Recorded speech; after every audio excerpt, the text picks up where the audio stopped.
35 races and some fierce competition, it all comes down to this. Hello, everyone. I'm Brian Harp, or Darth Kylo, and welcome to the 2024 CFRL Cup Series race. Tonight, 4 drivers still have a chance to win the championship, but only one of them will leave Homestead-Miami Speedway as your 2024 CFRL Cup Series champion. And with me tonight is our good friend Thomas Murray, or Trainer, and I'm guessing that you're just as excited as I am for the race tonight.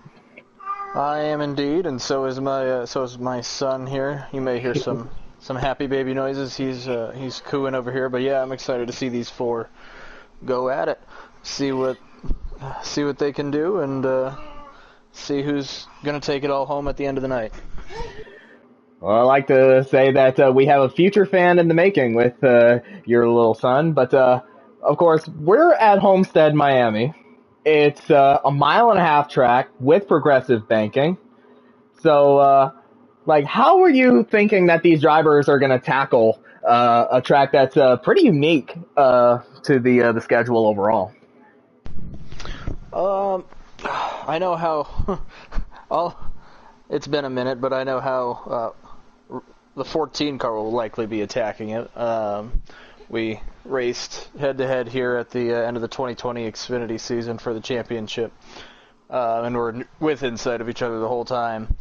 But you can kind of, I think all 3 lines are viable. Both the bottom, the top, and the middle are all viable depending on your setup, and I think that's why this place provides such a great spot for the championship.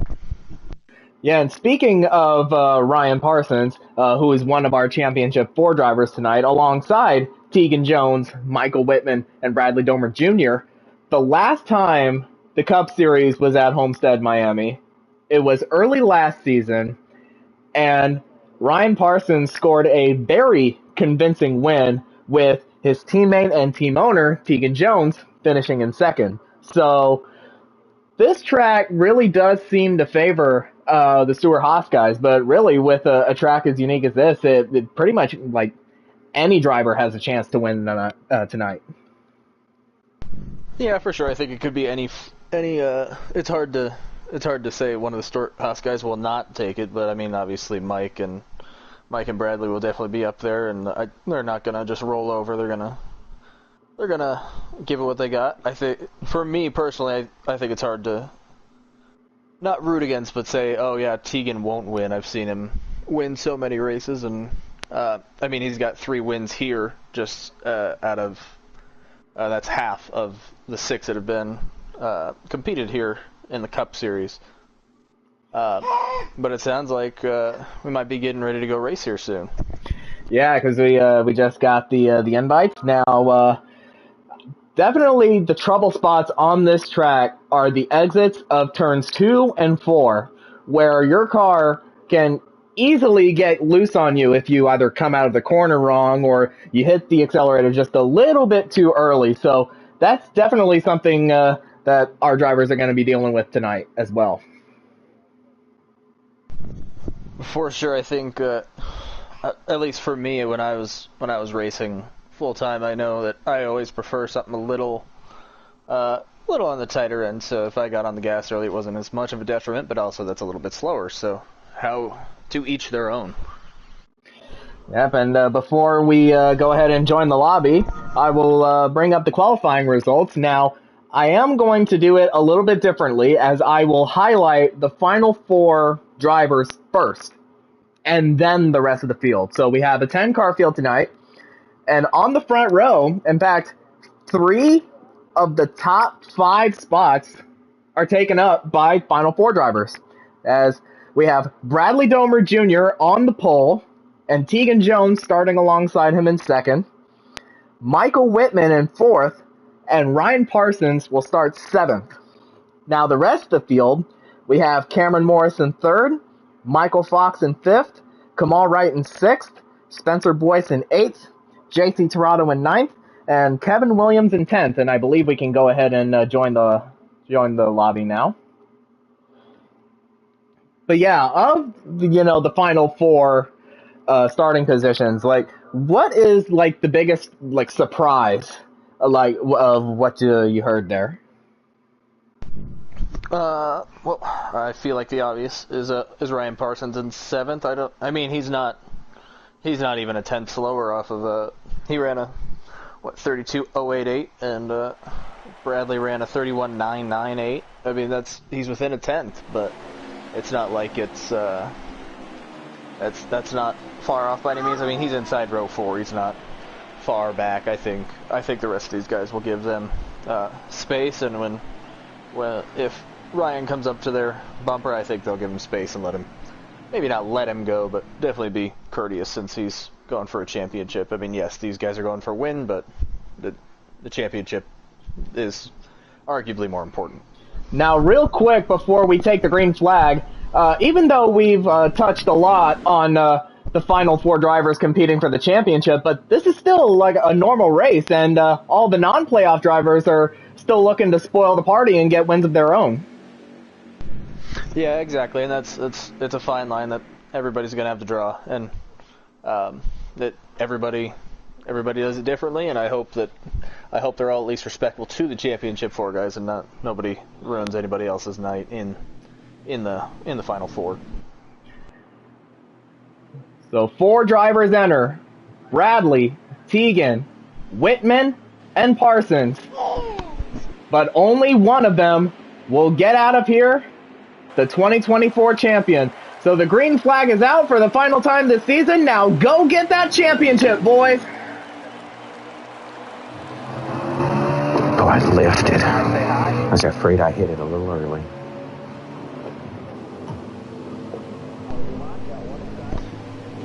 It looks like Mike going down on the inside. Oh my god. Oh god.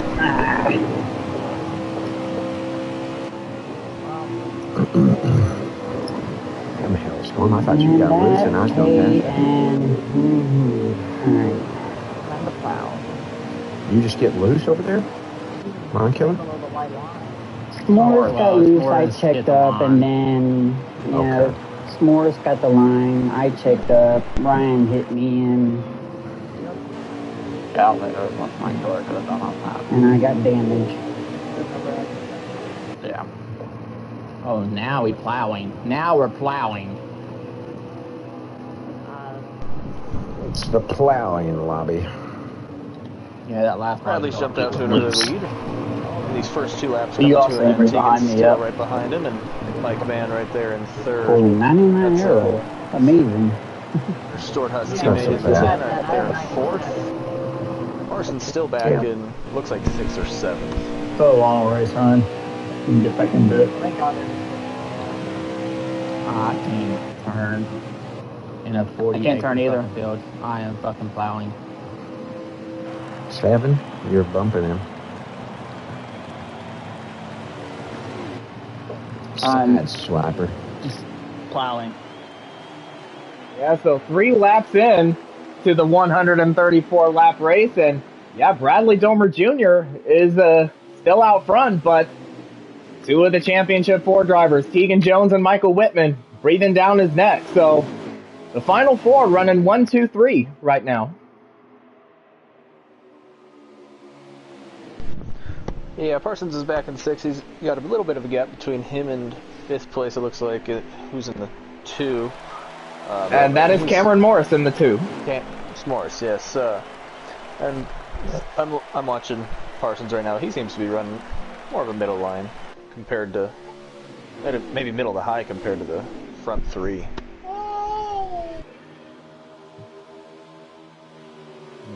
And now he has moved up to that higher line, trying to find a little bit of speed. But it looks like, he's going to duck a little bit down low, try to find some speed down there. And that's just going to allow Spencer Boyce to try to make a move on him. But it is still very, very early on in the race. And strategy can definitely come into play here.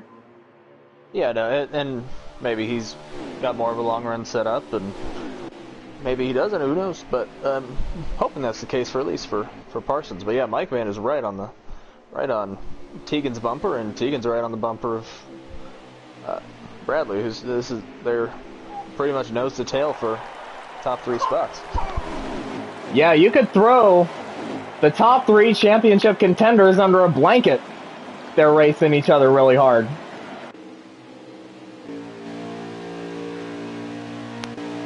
Of course, Bradley Domer Jr. is still leading after starting from the pole. He still has not gotten a win on a 1.5-mile track yet. But hopefully tonight, not only can change his fortunes at 1.5-mile tracks, but walk out of here with some hardware. Yeah, Tegan seems to be anxious to get around him. I think Tegan's trying to get around him as quickly as possible to get some clean air and maybe hopefully build a gap before that first stage end.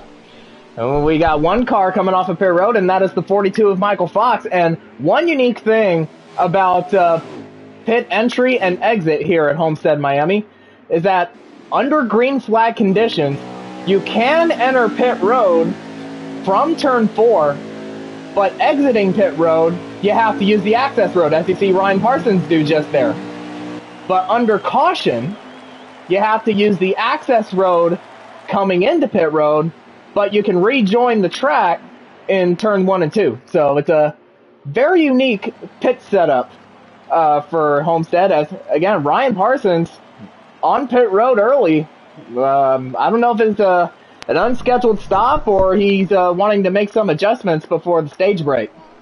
Yeah, I'm hoping it's hoping to make some adjustments and hopefully not get caught out a lap down. It's awfully early to get in there and get your adjustments in, but he's going to be a lap down for a bit. Hopefully there's no caution for his sake. Well, more importantly, he has to stay ahead of the 42 of Michael Fox, as of course he was the first car on pit road. So by that, and we have another car on pit road, and that's the 6 of JC Torado. Yeah, I don't know how long this first stage is. It's my ignorance, but yeah, maybe they're just entering their pit window at the end of that first stage and want to have a good setup in for the whole run. Well, to be honest, I have no idea what the stage lap is either. I'm thinking it's probably 33 to 34, just based on the, or it could be maybe 40 to 41, but just based on other 1.5 miles I've seen. But that's all speculation. But yeah, the first 3 are they still got Bradley up front, Tegan second, Mike Van third, and Badfast right there in 4th. He's not. Badfast looks kind of like Tegan. He just wants to get up there and I think he wants to get past these guys and try to sneak a win away from them. Of course, Kamal Wright has been the subject of quite a few heartbreaking stories this season, as, you know, he dominated Richmond, but he lost internet connection with 3 laps to go. In fact, he's lost internet connection for a lot of the races that he felt he should have won. And of course, last week at Atlanta, he had to win to make it into the show. But sadly, that was not meant to be. But he's making his presence felt early, as he's running in 4th behind Bradley, Tegan, and Michael. Yeah, he seems to be... Oh, we got Tegan a little loose off 2. That's going to cost him a little bit of momentum. And as I said at the start of the show, that turns 2 and 4 are definitely going to be the trouble spots. Yep, that's where it's easy to get loose or easy to just slide up into the wall if you're too tight. And yeah, but yeah, Badfast looks like he's ripping the top in 1 and 2, which is a really interesting line to see, because I think he can maybe pull off a pass on the backstretch if he's keeping that momentum up compared to whoever's in 3rd. That is Tegan Jones in 3rd. But the gap is still stabilizing between 3rd and 4th. So at this point, he's probably just going to run where the other guys are running. Yeah, it looks like he's kind of being a little patient. He's not anxious to make a move. He's just kind of logging laps and just staying with these front 3 guys and kind of waiting for him to make a mistake, just like Tegan did from kind of like what Mike did with Tegan. Mike took 2nd from Tegan, 2 laps ago. And so it is a Hendrick 1-2 at the front of the field. And I believe both Bradley and Mike are the only 2 Hendrick drivers in the race. So no Jared Haw and no James Iaconelli to provide support. So it's going to be a straight fight between the two teammates for the championship. And that's the way I prefer it. I'd rather, yeah, not. I mean, it's nice to have teammates and it's nice to have help here and there, but yeah, for the championship, I'd like to see these guys go head to head. Yeah, and we saw Whitman get a little bit loose, and yeah, I kind of agree with that. So yeah, it is great to have support from your teammates, but yeah, if two of them are competing for a championship, it's pretty much every man for himself. Yeah, and I mean, Tegan, it's almost 2v2 right now. Tegan's got help from Badfast, but obviously Ryan Parsons is the other Stuart Haas car in the Final Four, but he's a lap down at the moment, but he should hopefully get back on the lead lap here once pit stop cycle through. Either that or when the stage ends, and he's currently in front of JT Tirado, but in front of him is the 42 of Michael Fox. So I believe, because he was the first one to make a pit stop under green, actually I believe Fox was the first to make a pit stop under green, so he's going to be the lucky dog. Yeah, if there's a caution before the end of the stage, or if they don't cycle through for whatever reason. I'm mad. Oh, Badfast is on pit road. Yeah, Kamal Wright. He is now in. And there's a little bit of separation between, not really, between Mike and Tegan, but Tegan's a car length back. He's not in danger of losing that lead pack. Yeah, he is coming off of pit road, so his internet did not do him in this time. That is great to hear.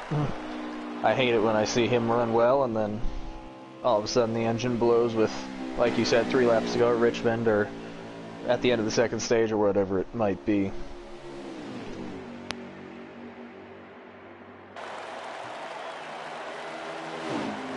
The top 3, all by their lonesome. And I believe they are the only ones that have yet to make a pit stop. It looks to be that way. Yep, S'mores just is coming off of pit road now. I know we got to move for the lead. Michael Whitman on the inside of Bradley. They're still side by side in 3 and 4. Maybe a little bit of contact.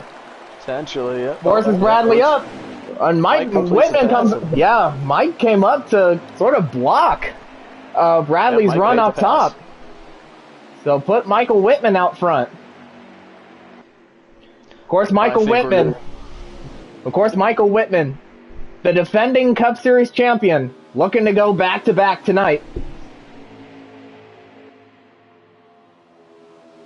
I think this is essentially what we're going to see all night. These 3 nose to tail, and whoever's got the stronger car at the time, whether it be the start of the run, end of the run, middle of the run, is we're going to go for the lead or take the next spot. And I think these 3 are going to be cream of the crop. I hope Parsons get up there, make it interesting. Hopefully after that first stage, or even after this first round of pit stops, assuming these guys pit. I'm assuming they will, given that how. Oh, Michael Whitman gets way loose off of turn 2.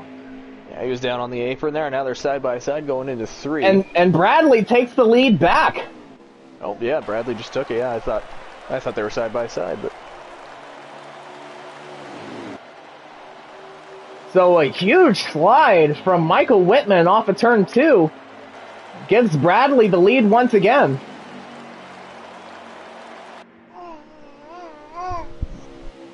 Yeah, and we're definitely going to be seeing moments like that all night. Not just with the Championship 4, but all these other guys that are competing in this race. For sure, yeah. Even right now, we've got a pack of S'mores, JC, and Parsons back here on the back stretch, it looks like. And they're chasing down Badfast, so I'm assuming Badfast is in a lucky dog position at the moment. Actually, it looks like it's Mind Killer, I'm sorry. Michael Fox. Yeah, Michael Fox.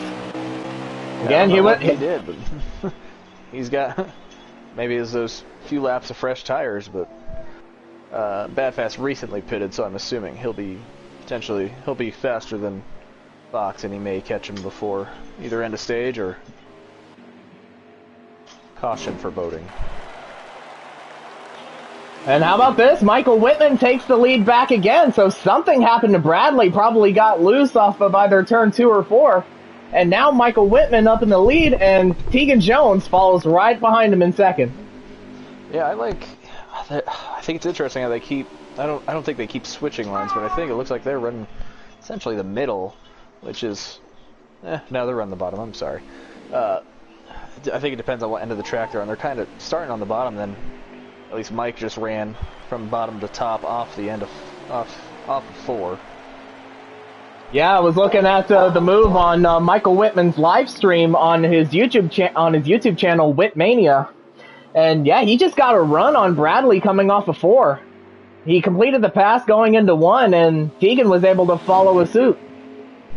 Yeah, I thought Tegan had a run there off of 2, but apparently he did not. But Tegan's running a little bit higher than both of the Hendrick cars there, so I think that might give Tegan a row, and Tegan got a little loose there. And they were almost side by side for second as we see the 7 of Spencer Boyce on pit road. I think that's his second pit stop potentially. I believe he never came down to pit. And huge moment from both Mike and Bradley off of 2. And Tegan takes the lead.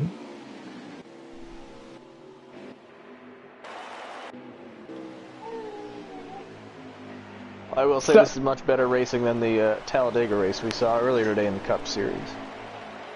Yeah, so both Hendrick drivers get mad loose off of 2. And now Tegan Jones is at the point. Yep, looks like Tegan's... Whitman gets loose again off of 2. And Bradley was in the wall a smidge there, nothing to really slow him down, as he's still a car length off of Tegan, but it was just a small tap there off of 2. Yeah, but he still has the momentum, and he's going side by side for the lead as Whitman comes down pit road. Yep, Whitman's going to pit road. So Michael Whitman, the second of the final 4 to make their first pit stop of the race.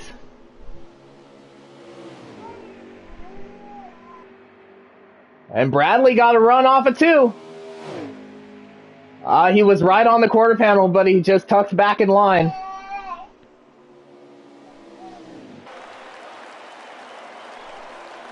So now, how long will it be until Tegan and Bradley respond?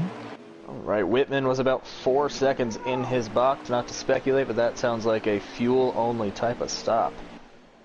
He may have taken rights, but I think that was a fuel-only for Whitman.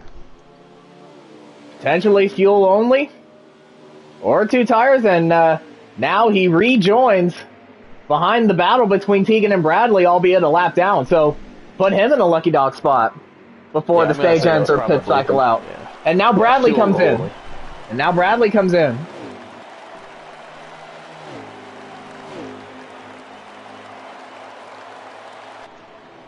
It's fine, Bradley.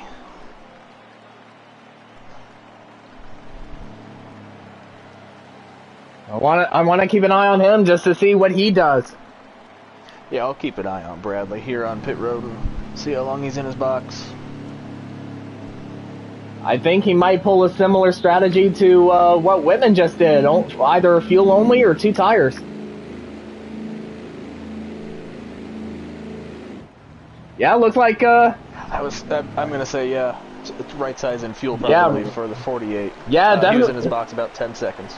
Yeah, it definitely looked like right sides and fuel only for the 48. And now Tegan is in. All right, Tegan. Nice Tegan is in, and I believe he actually has the last pit stall of the 10 guys. And yeah, that's fuel only that time. That's for sure fuel only. Yeah, he maybe took a half can. I think it'll be between Mike and Tegan here for the edge. I think Tegan's probably got the advantage. I'm gonna say Mike took a can and Tegan took a half can, but we'll see here as they come off of 2. And it looks like Tegan will hang on to the lead. Yeah, he's got it. He's got about, 10, 15 car lengths on Mike, man, but he's still coming up to speed after 3 and 4, though. That'll be it's chopped down, maybe 7, 8 car lengths. Yeah, and look at the difference that 2 tires made, because Bradley lost quite a bit of time to his teammate. And now we don't know how many laps are left in the stage, so maybe Bradley could be banking up some time on these two. Given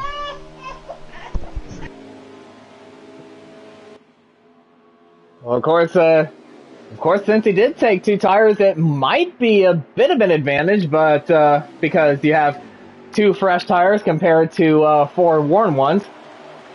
But I think we might be coming to the end of the stage in a few laps.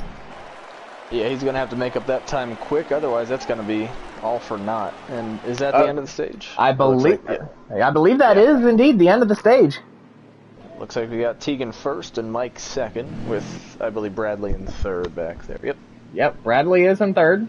Which it's interesting strategy. I mean, I don't. Interesting strategy on Bradley's part. I don't know how that would work, but maybe he needed the tires. Now So for the bad fast fourth. Now when it comes to the stage, well, I'm trying to find the words here. Oh, here we go. Yeah, when it comes to the stage, and the championship 4 drivers are concerned, points don't really matter. It's all about where you finish. Yep, getting to the finish line first. That's all that matters, yeah. So, yeah, Tegan Jones with the stage win, Michael Whitman second, Bradley Domer Jr. third, Kamal Wright fourth, Cameron Morris fifth, Michael Fox sixth.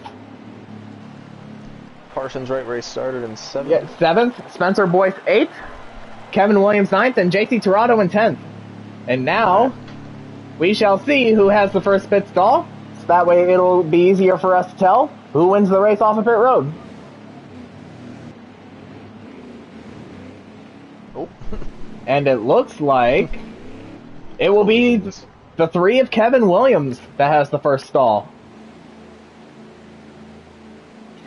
And now we're definitely going to see everybody take 4 tires and fuel. For sure, yeah, you need it for long runs, and it's good. Oh, Tegan just barely beats him out. Yep, and Bradley second, and Mike third, Kamal fourth, S'mores fifth, Michael sixth, Michael Fox, and it looks like Parsons seventh. So really, no changes at all. I think in the top 7,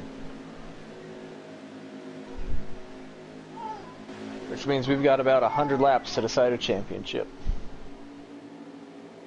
Yeah, and for the drivers still competing for a championship, these are going to be the longest 100 laps of the season.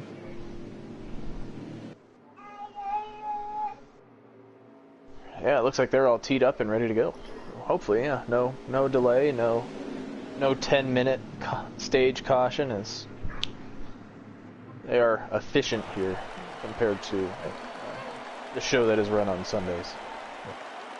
So Tegan Jones and Bradley Domer Jr. make up the front row. Michael Whitman third, Ryan Parsons in 7th. And for one final time this season, it's time to crank it up. Got a car high now. That was about as good as timing as I can have, I think. Yeah. Oh! You checked up in front of me a little bit, I'm sorry. It's where I get the leader is kind of a disadvantage. Yeah, You get that odd angle shit.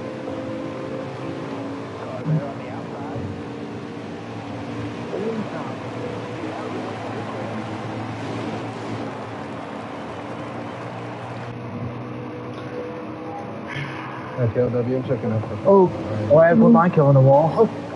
Yeah, almost. Like, almost. He did. I'd understand if we were spread out, but not spread out. And Man, I'm letting off.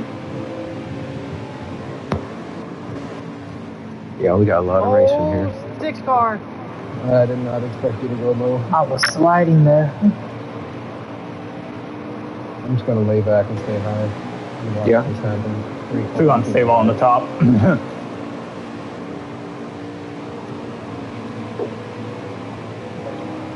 Didn't wanna wreck anybody. I just let up. I'm backing out of that. I did not want to be really out in the middle. Whoa, baby. Only thing worse than that's 4 wide in the middle at Talladega.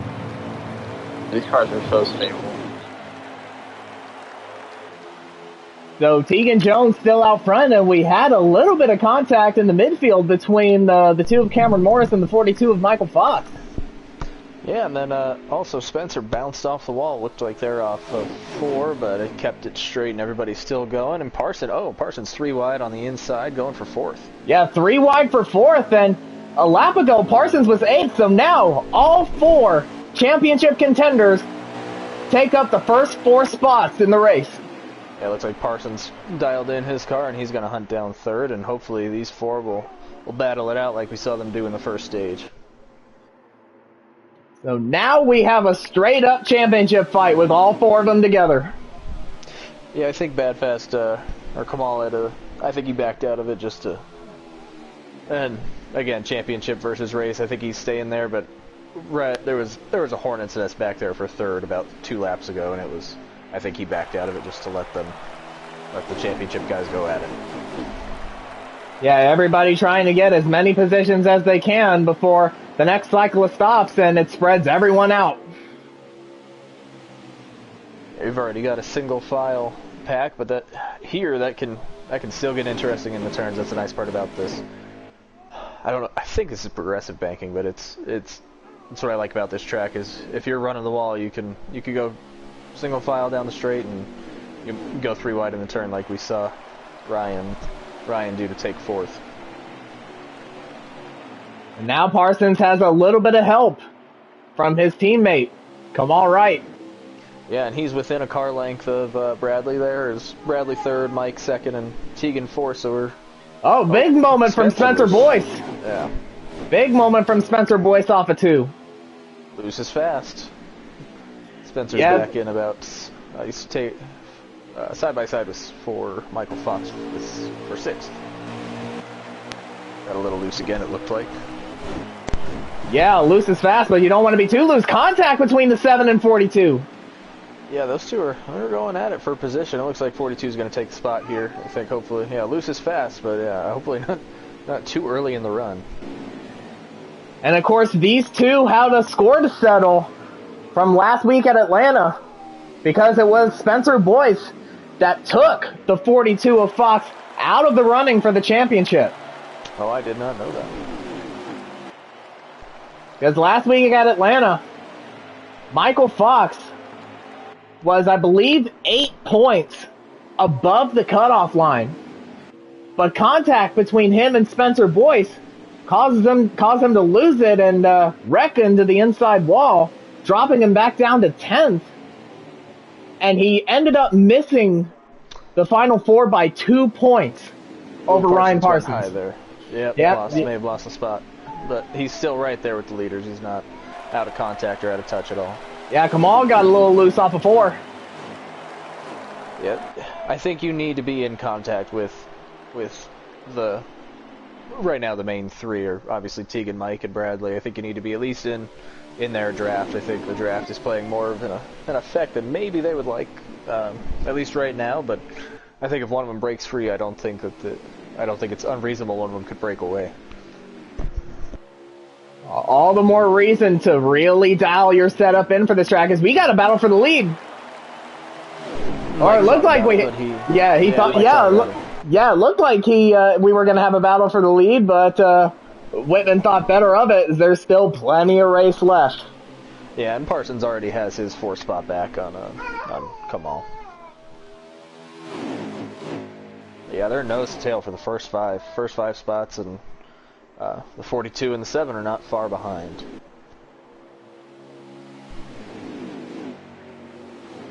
So the top 7 all running together. And then you have the next 3.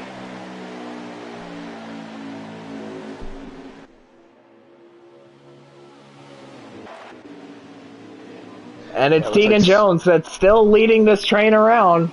Of course, he's trying to go for his 4th Cup Series championship in the CFRL.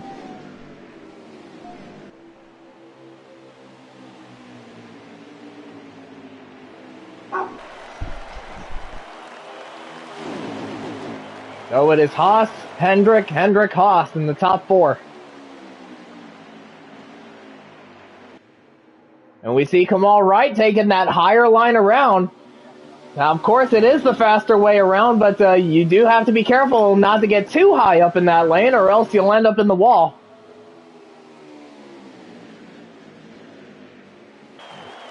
And Mike almost had a look on Tegan, but again, he thought better of it.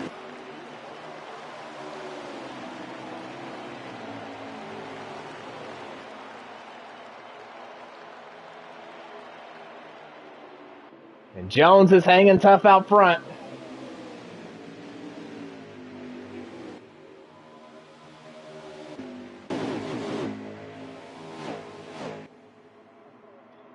And still, the top 7 all running together with Kamal Wright and Spencer Boyce taking the higher line.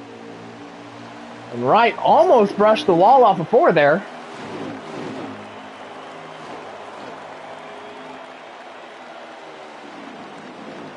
And now Wright ducks down low behind his teammate.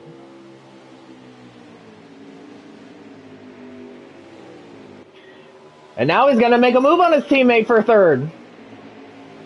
It looks like Parsons got a little bit loose off of 2. But Parsons with that higher line, he's going to have a bit more of momentum. And Wright tucks in behind. And because of that little exchange, Parsons got a little bit out of touch with the top 3. But it looks like he is still in their draft. And they'll be able to catch back up.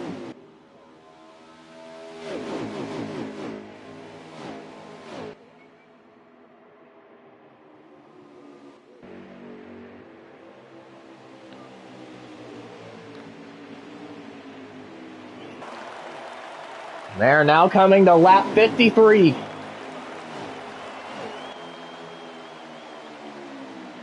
It is lap 50. It is lap 53 of 134. Still have. It is, yeah. Bradley was all over the back of Michael going into the 1 there. And much like what we saw Mike try to do with Tegan a couple times, he thought about making the move, but yeah, he thought better of it. But it looked like Whitman got into the apron in 3 and 4, and that's going to allow Bradley to take 2nd. Yeah, I can't tell if he got into the apron or if Bradley bumped him up the track. It wasn't egregious. It was a beautiful move if he indeed did bump him. Oh, Whitman got on the apron. He got a little bit sideways, and that forced him up the track. And that allowed Bradley to take the spot away.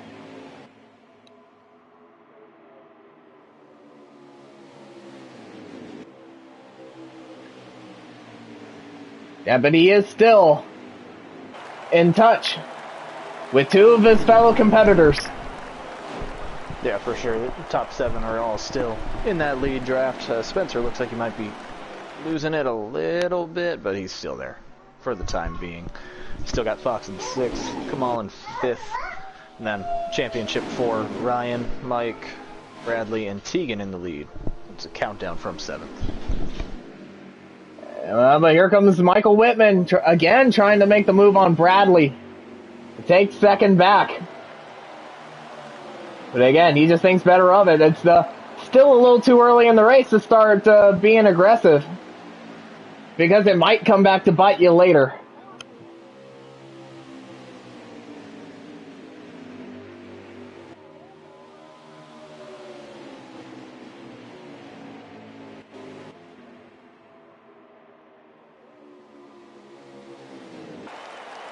And now it's starting to look like Spencer Boyce is losing touch with the front 6.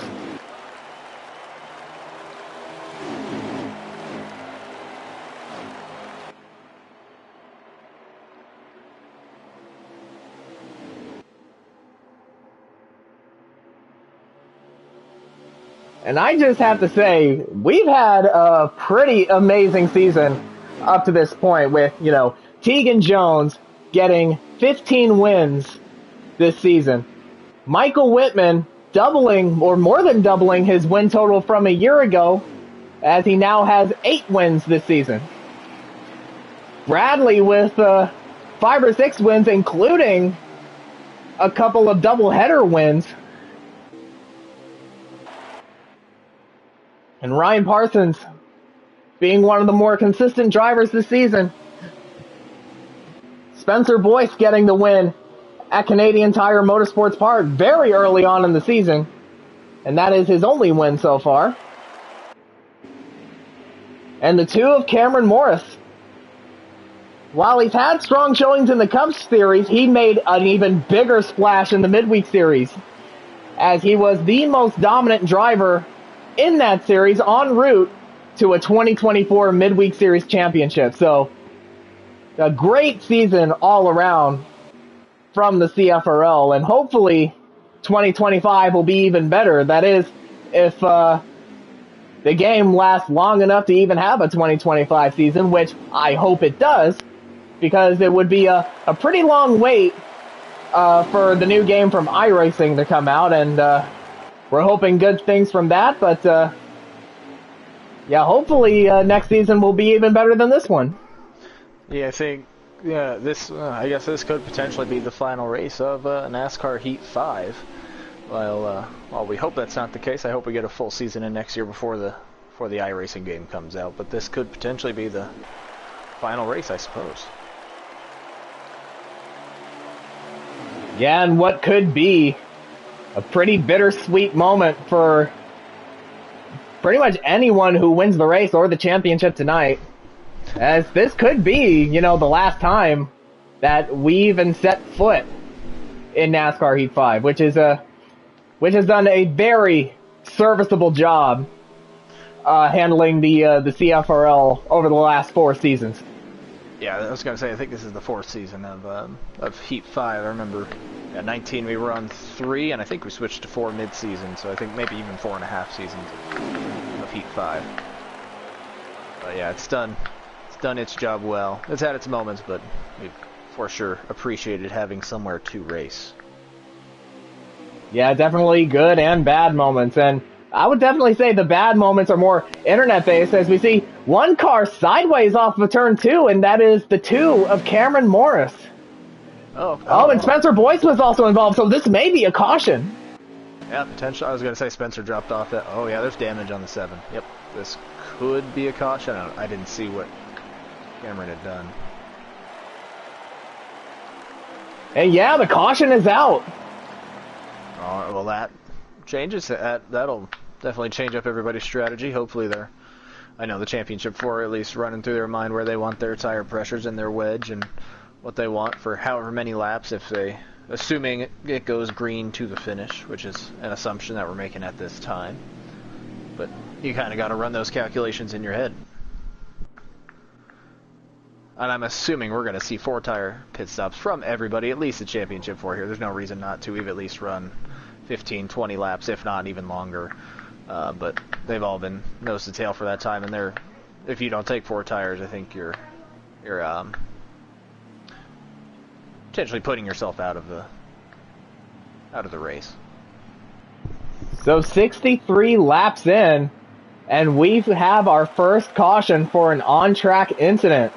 The 2 and the 7 getting together in turns 1 and 2. So this could definitely throw a wrench in everybody's plans. And we have swapped over to Kevin Williams by virtue of him having the first pit stall.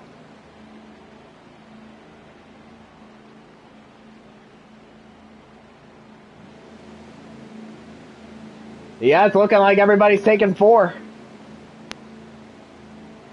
And how about Bradley Domer Jr. winning the race off of pit road?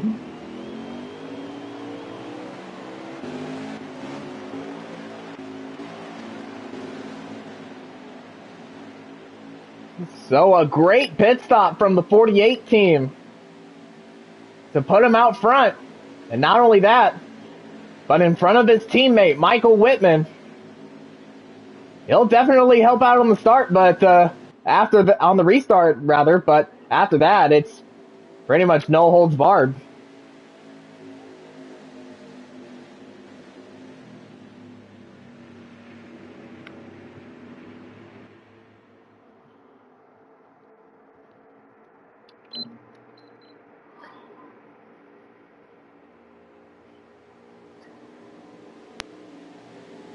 So it is the final 4 in the top 4 for the restart. Michael Fox leads the non-playoff drivers in 5th. And I don't think we're going to be done with cautions tonight. As they hit their Geico restart zone, and the green flag is back in the air. And a very solid jump from Bradley as Whitman almost takes it 3 wide.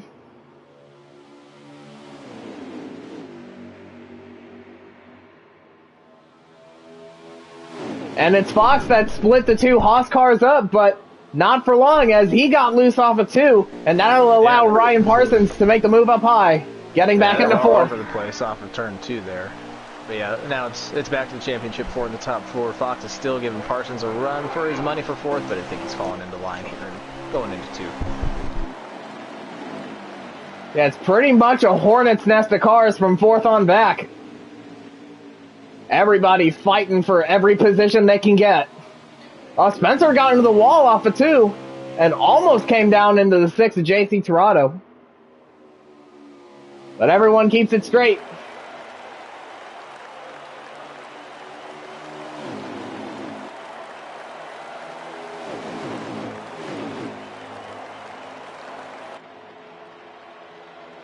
There was some contact back in the pack between the 6 and it looked like the 7. It may have been the 2. But everybody keeps it straight and they're continuing on out off of turn 2 on the back stretch. And they were almost 3 wide for 7th. The 7, the 6, and the 2.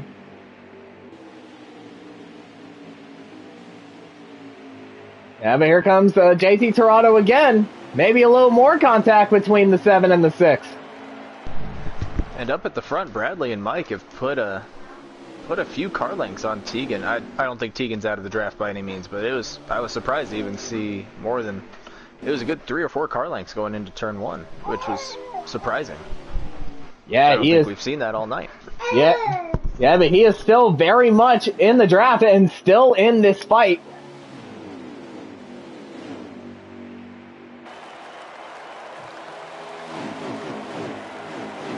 Oh yeah, he definitely hasn't lost the draft. No, yeah, I was just I guess surprised to see 3 or 4 car lengths on just on anybody at the front. And Mike, I thought Mike was maybe going to make a run to the inside there, but I think he's going to stay in line. Yeah, and if the 2 Hendrick cars actually start battling here, that'll definitely help Tegan's case.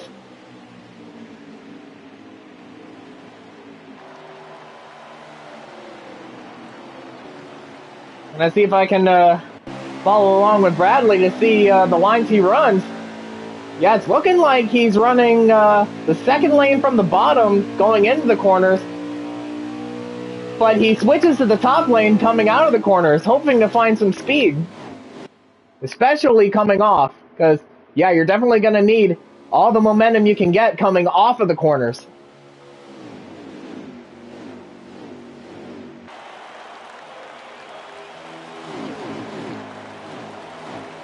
And I think Michael Whitman has caught on to what Bradley is doing, and he is just following right along in his tire tracks.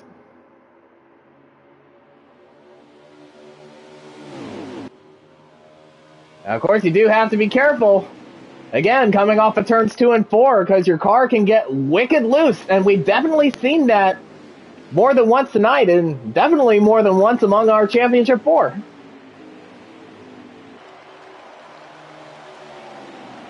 Yeah, for sure. I think that's how most of our lead changes early on in the race came to be, was somebody getting loose off of 2 or off of 4, like you said, before the race started. And so now it is the top 6 that have broken away from the field as something's going on with Spencer Boyce as Cameron Morris now takes 7th away.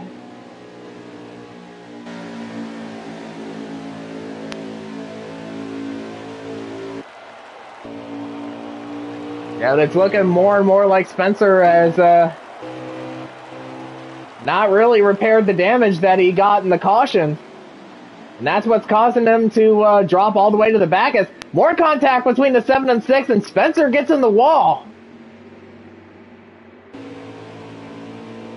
And now he's dropped all the way back down to 10th. And now he's out. Blown engine. Well, I can see more than a fair share of controllers being broken tonight by his hands. That's because of completely that. fair, I think. Yeah, hopefully not, but yeah, I do believe it was a self-inflicted grenade of the engine, if I had to guess, given that he has fallen through the pack. I think there might be some driver audio from that. Let's see if I can bring it up. Spencer, you're I always am, so don't talk about it. You're the biggest block in the century. Okay, and? Run him up the track! Run him up the track! Alright, well. And I'm thinking right now, if you're going to race KOW like that, I'll see you out to Daytona, guys. Alright. Wow. If this likes the fucking lobby, He's been his champion fucking year. There it goes. Biggest crybaby ever, bro. Well, I guess that confirmed it. It was definitely self-inflicted. Yeah, oh, and Mike got loose off there off it too, but he gets back into line, and yeah, obviously there was some frustration from Tegan about proper procedure. If you're gonna not race, you're supposed to pull off and not leave the lobbies. That could definitely impact the just essentially the viability of the lobby regarding internet connectivity, and hopefully it doesn't start lagging. But I think I just saw some lag out of Mike Man's car, so hopefully we're not going to start lagging. Well, so far so good, and this could definitely play a factor in deciding who wins this race. Because if it gets bad enough, then we'll have to restart the whole lobby.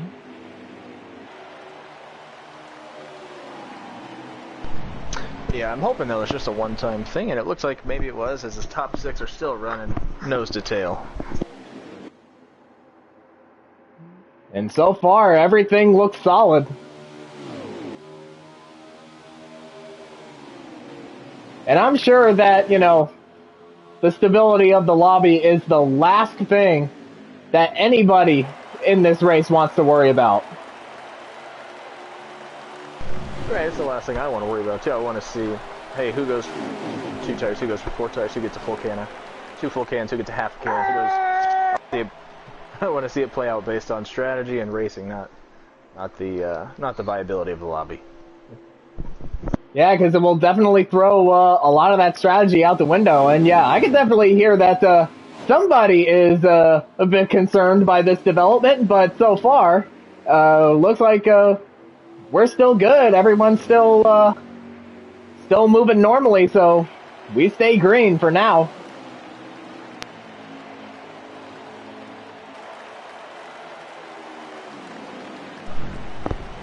Yeah, we've got S'mores in 7th. It looks like KLW in 8th, and I'm going to assume JC's in 9th based off of what I can see. I'm still following the leaders. But, yeah, it looks like... Still, yeah, you are right. It is Cameron Morris running in 7th. Yeah, and he's not falling too far. I don't know if he's still got the draft. I don't think he does, but he's a little bit off the back. He's maybe 2 seconds off the back of this first 6-car pack. Yeah, it looks like at this point, yeah, he definitely has lost connection with the top 6. Obviously not lost connection with the lobby, but I'm just saying in the race he's lost touch with the top 6, and it looked like we may have had Ryan Parsons get loose off of 2. But he keeps it straight, and he's still running with the lead group.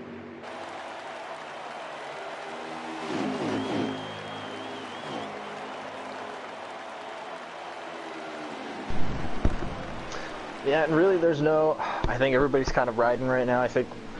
I don't know how long that, I don't know how many laps are left, but I'm thinking somebody could maybe stretch it and make it a one-stop race.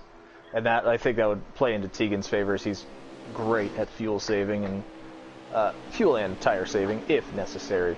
He's obviously very fast as well.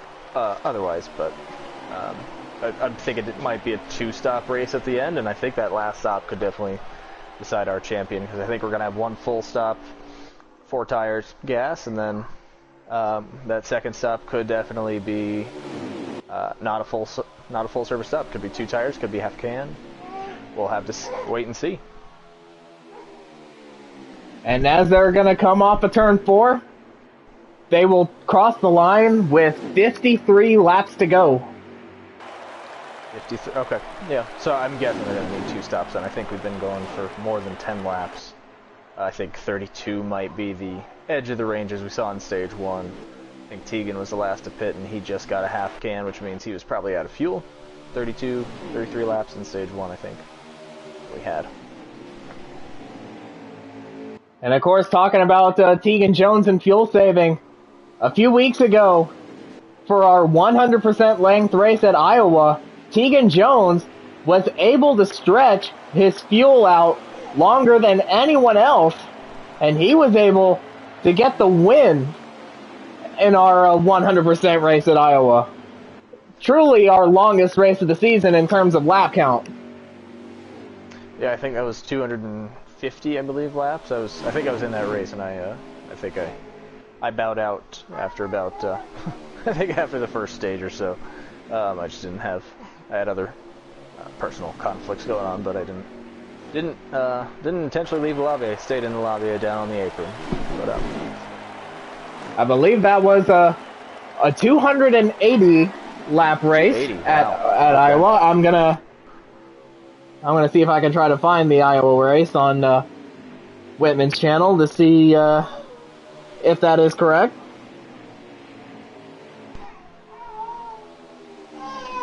And yeah, it was 280 laps. So yeah, definitely the longest race of the year in terms of lap count. And Tegan Jones was able to play the strategy game to perfection, which is kind of wild considering that Michael Whitman has played the strategy game to perfection multiple times this season. So hopefully they can bring a little more of that knowledge here to Homestead tonight.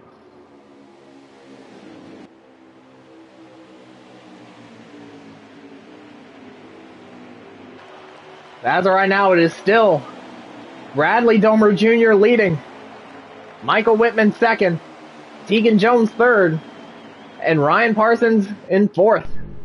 yeah, and so far I'm really amazed. We have not seen anybody. We've had 1 caution for cause, but really the first 4 have kept it straight the entire time, which is fairly impressive considering we've gone through a full green flag run. Yeah, they're going to be going for an even longer green flag run if things stay put, as we have our first car on pit road, and that is Vitena Kamal Wright.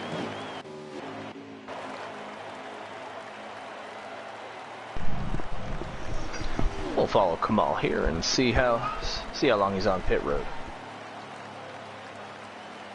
Whereas I think he's probably going to go with 4 tires and fuel. I mean, he's not really fighting for a championship, he's fighting for a race win, but, you know, why not throw something at the wall and see what sticks? Yeah, sure. There's no reason for him not to go 4 tires and fuel. Yeah, it looks like he is taking 4 and fuel. Yep, 16, 17 seconds there. Standard 4 tires and fuel pit stop for Kamal.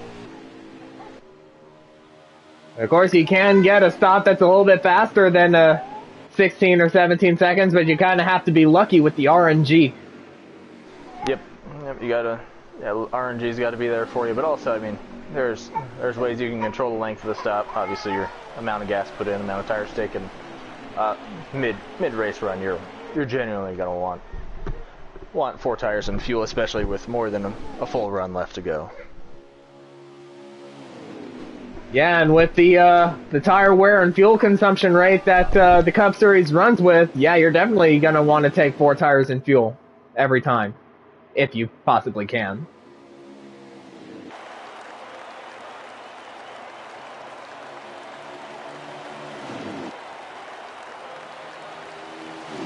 And we got our second taker, and it is the 2 of Cameron Morris.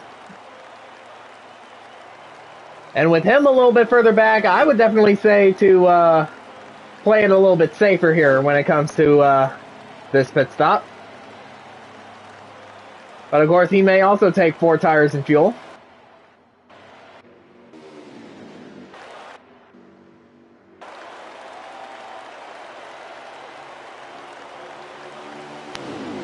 So now the top 6 has become the top 5.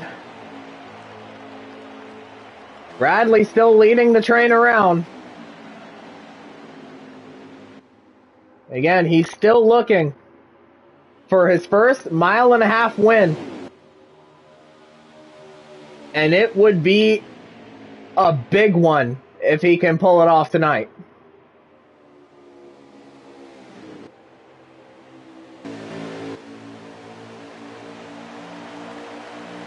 The top 5 have still not come in yet.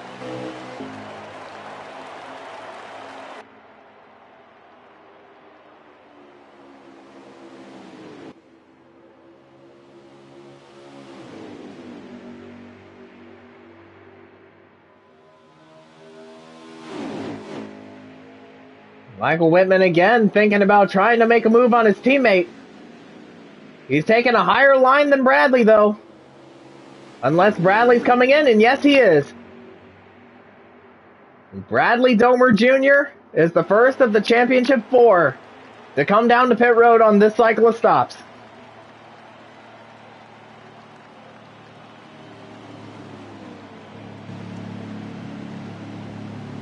We'll definitely keep an eye on him and see what he does.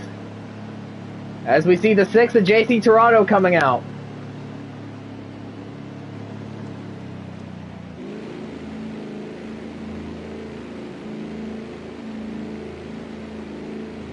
We've also got the 42 and the 9 coming to pit road, so Mike is going to be on pit road here. Well, really, both Mikes are on pit road. Come to think of it. That is a great point. And yeah, Bradley took 4 in fuel, so now we follow along with Whitman and Fox.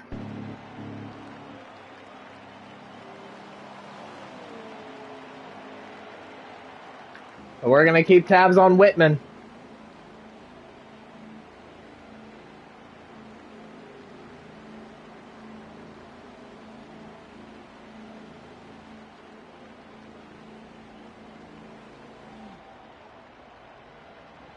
You have another 4 tires and fuel stop for both the 9 and the 42. Yep, 4 tires and fuel for both of them. Yep, and Badfast is out well ahead of them both, but Badfast does have some fresher tires. Maybe close with Bradley here coming off. Looks like Bradley's going to have the advantage.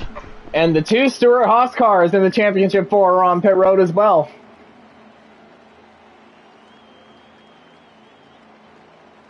Yeah, and I don't see them doing anything other than 4 in fuel. Looks like Tegan's rolling. Tegan's out, and Parsons is out. Now, of course, coming off of pit road, you do have to stay on that access road all the way up until you get to the exit of turn 2, and then you can blend onto the backstretch. But of course, that really only applies to green flag stops.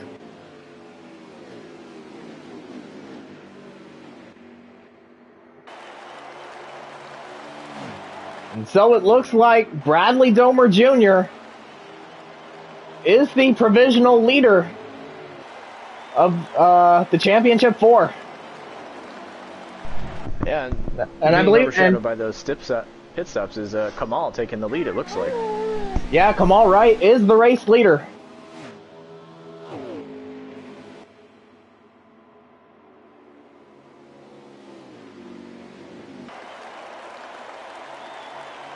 Now, Kamal Wright may have had the fresher tires in the interim between his stop and every one of the final 4 driver stops, but right now, guys like Bradley and Whitman and Tegan Jones and even Ryan Parsons, yeah, they're going to have the fresher tires now. So we should see them catch up to Kamal Wright in a few laps.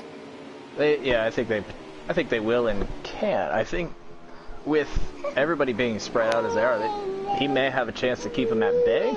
I think they will end up getting to him now. Well, it looked like Bradley got into the wall off before, so that'll definitely cost him some time to Kamal Wright. Definitely cost him some time to his teammate Michael Whitman. Yeah, for sure, yeah. Kamal's got a good gap on those first 3 or 4.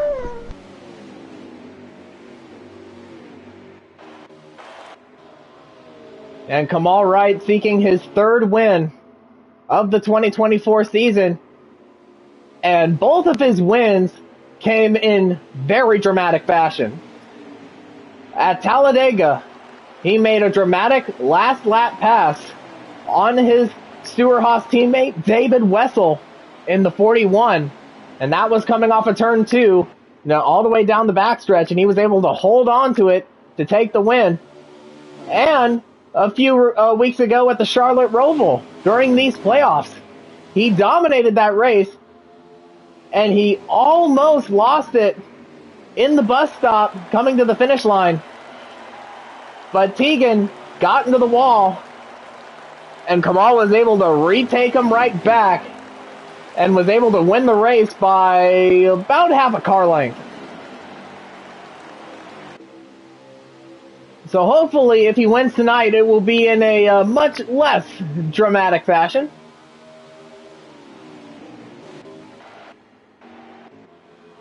But now look who's caught up to the 48, and that is the 4 of Tegan Jones. Of course, he definitely has the freshest tires of the Championship 4. Yeah, and I think without a caution here, I think we might be seeing Parsons' championship hopes slip away, which obviously we don't want the caution. I think those hopes are slipping away. He's a solid 2 seconds behind the rest of the Championship 4. And now Tegan Jones has gotten around Bradley, so put him as the championship leader.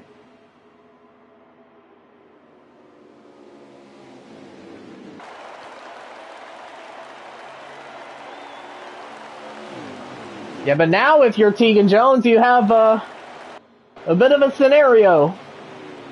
Do you let your teammate stay out front, or do you pass him and go for the win? I think he's got to pass him. I don't see another option. I think he will start holding him up here in about a lap or 2, and I think he's just got to pass him and take it where he can get it.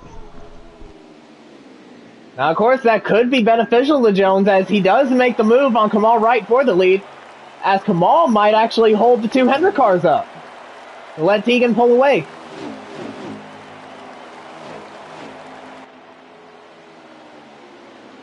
And yes, Tegan Jones has taken the race lead.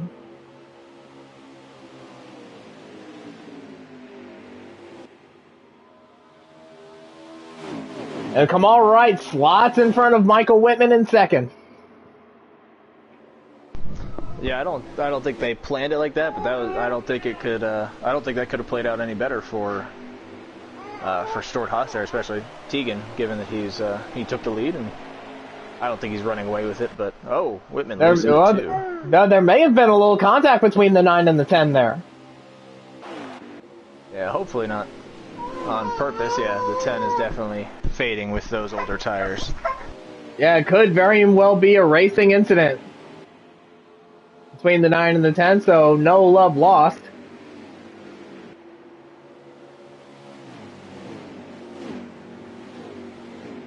Now the 42 is back on pit road, and I believe we are at the point of the run where, yeah, even though Tegan Jones has the fresher tires, the tires of everyone in the field does start to even out with the fall off. Yeah, for sure, and I'm assuming with the 42 coming to pit road that we are in our final fuel window, so I'm guessing we probably got 30 to go, approximately. They're going to be have a better idea than I do. They're going to be coming to 27 laps to go. All right. Yeah, so you can see pit stops from anybody at any time now, and I'm assuming first championship 4 are going to wait as long as possible. They don't want to get caught a lap down at this point in the race. I mean, I could very well be wrong, but at least if I was in the car, that would be my strategy. And Tegan's got a commanding lead on those first 2 now. Now he's got a solid second or 2 on both of the HMS cars of Mike and Bradley. But now if you are one of the Hendrick drivers, you kind of have to form a bit of an alliance and work together to actually catch up to Tegan Jones as I say that, and Whitman comes to pit road. Yeah, I think they're maybe they're trying to get out of each other's way. Obviously, Mike is they're within their fuel window, tire window. I think he's. And Parsons is in also. Yes, I did see that. So, and we have seen Michael Whitman do this multiple times this season where he's one of the first cars to come in, and that strategy ends up paying dividends for him by the end of the race. Yeah, for sure. We'll see what they both do here. And so he might take advantage. Yeah, that was a short. I think he might have taken 2.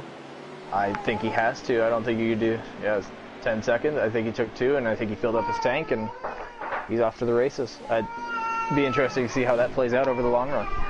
Yeah, and this point of the race, yeah, you're gonna have to make some gutsy pit calls, and I actually did touch upon this in our media day broadcast on Wednesday night, and how he's made some gutsy strategy calls to get him race wins over the course of the season. And he wouldn't necessarily call himself the league strategist, as I called him that. But yeah, he definitely wants to take advantage of the strategies that he can get.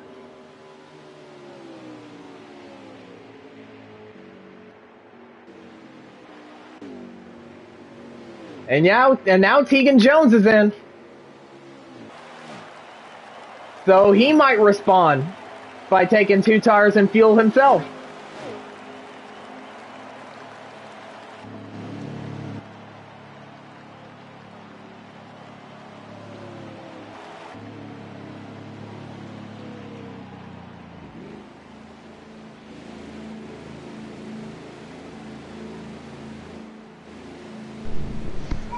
Yeah, I'll be interested to see where Mike comes out in relation to Tegan, who's coming out now.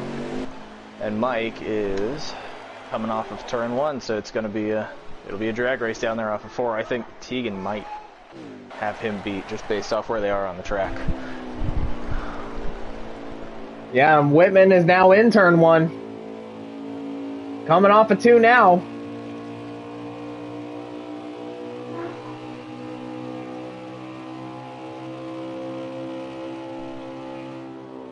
Hey, yeah, Tegan definitely has him beat.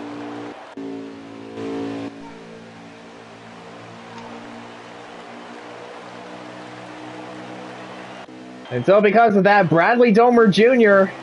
is now your race leader, but how long can he last on the tires and fuel that he has? Yeah, and Bradley has not come to pit road yet, correct?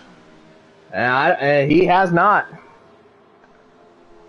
Which means, yeah, they're a lap down, so if anything were to happen back in the pack, then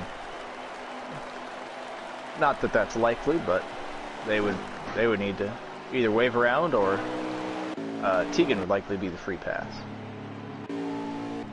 We got the 2 and the 6 on pit road, and it looks like everybody is all spread out, so it looks like more than likely we won't have a caution unless something drastic happens. All right, I'm going to sign off. I may rejoin you later, but I will let you likely take him to the finish of the race. Thank you for having me in the booth. Of course. Yeah, you go ahead and do what you got to do. Appreciate it. Have a great night.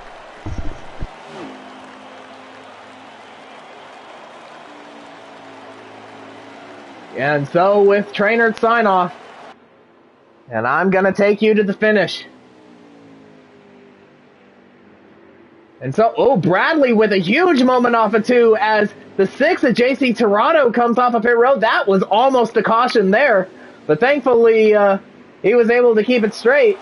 And at this point, if I were Bradley, yeah, I'm definitely going to come down pit road at some point within the next couple of laps.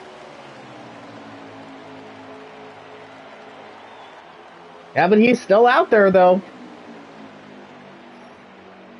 Because we have 19 or 18 laps to go now, so, yeah, less than 20 laps to go, and, yeah, Bradley's trying to stretch it out as long as he can before he has to come into pit road, and I believe he will be taking 2 tires and fuel when he does make his stop. And no, he's still out there. Now, JC Tirado's passing him, trying to unlap himself the hard way. Oh, contact between the 6 and the 48.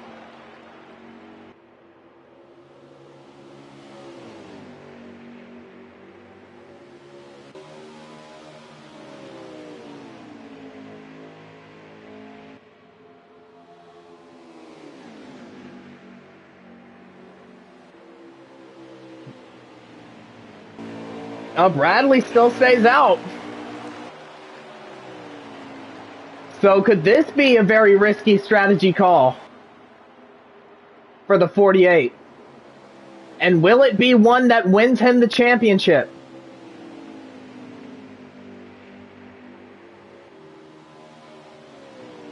But yeah, with 16 laps to go, coming to 15 to go, yeah, I would definitely consider coming in. And no, he still stays out.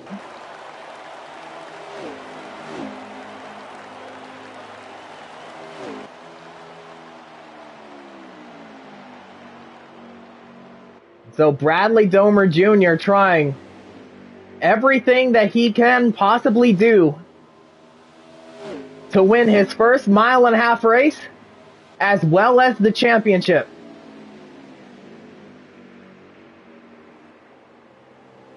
And he has had experience running in the Final Four multiple times, but he's only finished third or fourth each time. He's definitely trying to change that tonight. And hopefully for him it works out.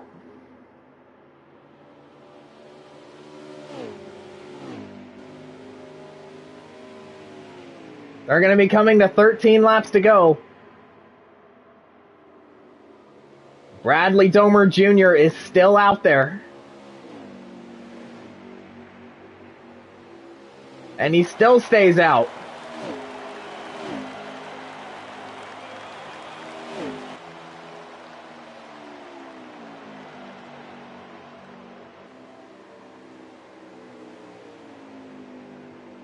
Yeah, and how big will this be if Bradley pulls it off?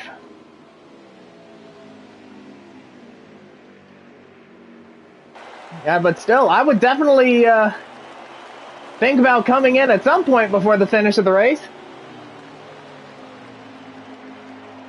Especially since if you are going to pull this late two-tire strategy off, you want to make sure that the guys who you're racing against are behind you.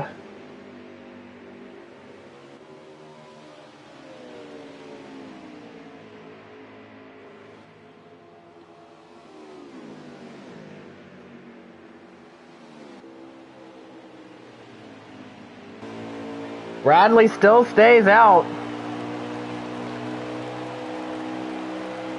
As we have 11 laps to go now.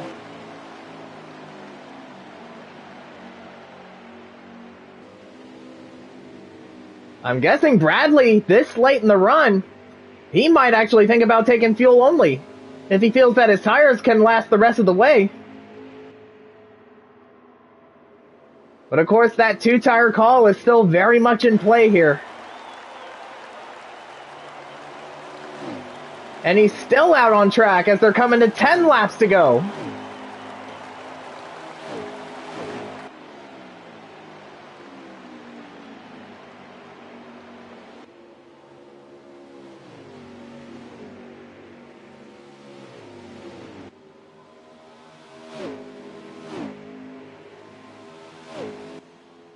And don't look now, that 4 is getting just a little bit bigger in Bradley's rearview mirror, and now he's coming in. Bradley Domer Jr. has finally come to pit road for the final pit stop of the 2024 season.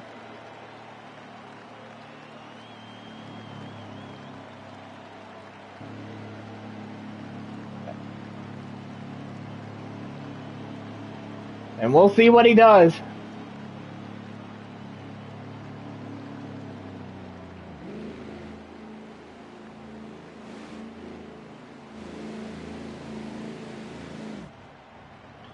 Yeah, it looks like he took 2 tires. Let's see where he comes out.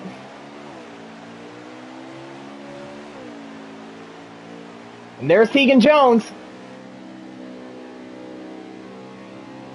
Yeah, Tegan Jones takes the lead.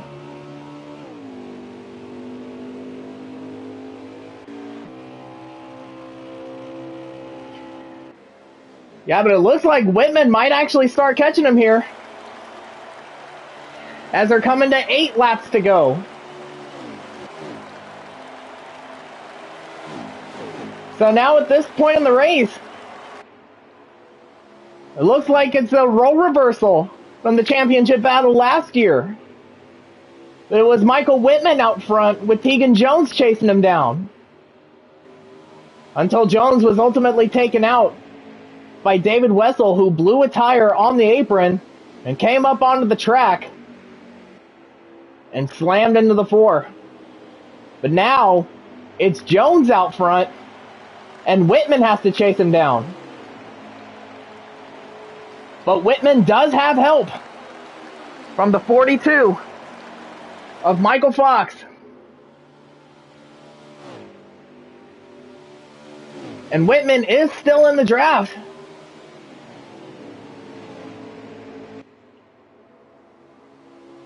So the championship is going to come down to the 4 and the 9. As they now have 6 laps to go.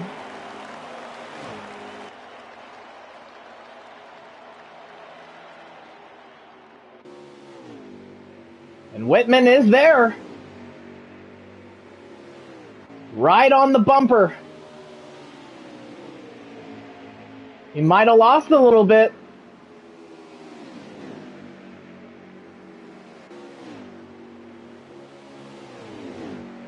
And as they come off of turn 4, and for the final time this season, 5 laps to go, no more cautions. So who's going to win this championship? Tegan Jones or Michael Whitman?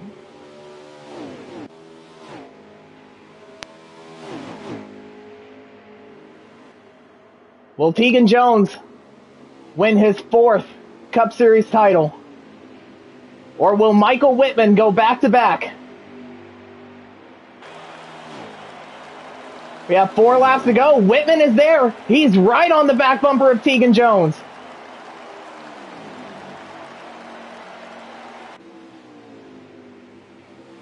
Oh, he is right on that bumper now. And here comes Whitman on the inside for the race lead and the championship lead. But Tegan holds him off for now. He has the higher line, so he's going to have a bit more momentum. But Whitman and Jones are still side by side. Now Jones clears them as we have 3 laps to go now.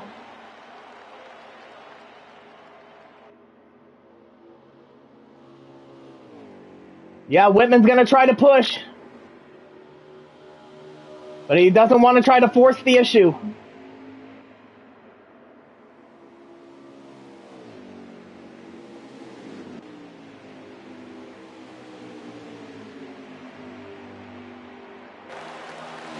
As they now have 2 laps to go.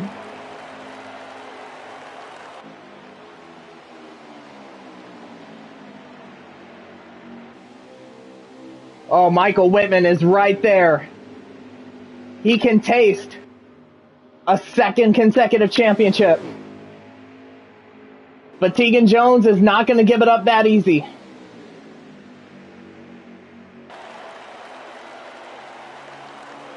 And as they come off of turn 4, the white flag is out. 1 lap to go at Homestead, 1 lap to go in the 2024 season. Michael Whitman has 1 more chance to get the job done.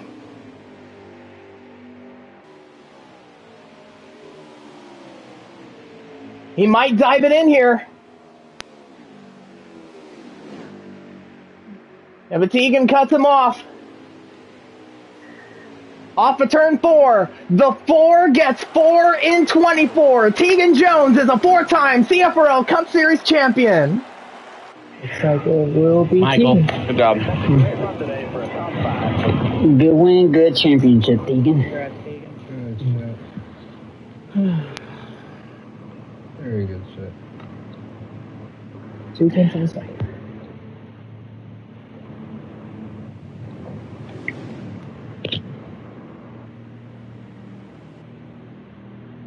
Championship goes in 1st, 2nd, 4th, and 6th. I'll honestly take 3rd, but if I was in the championship 4, I'd probably be racing a little different. Mm-hmm. No shit, Sherlock. If If you didn't, you'd be a fucking idiot. I was able to steep her on the lead layup. Wow.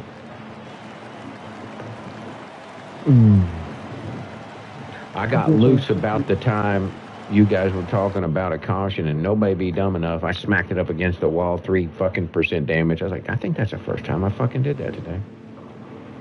I made my tires last for 40 laps. Wow, all I can say is what a battle between two titans of the CFRL in the final few laps. And appropriately, Tegan Jones ends the season with the fastest lap of the race.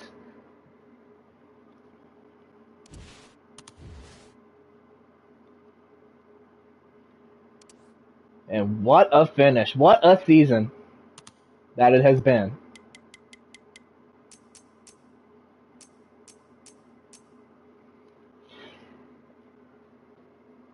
And I think that it is time to bring your champion, your 4-time CFRL Cup Series champion, Tegan Jones, in. As I'm sure that he has something to say.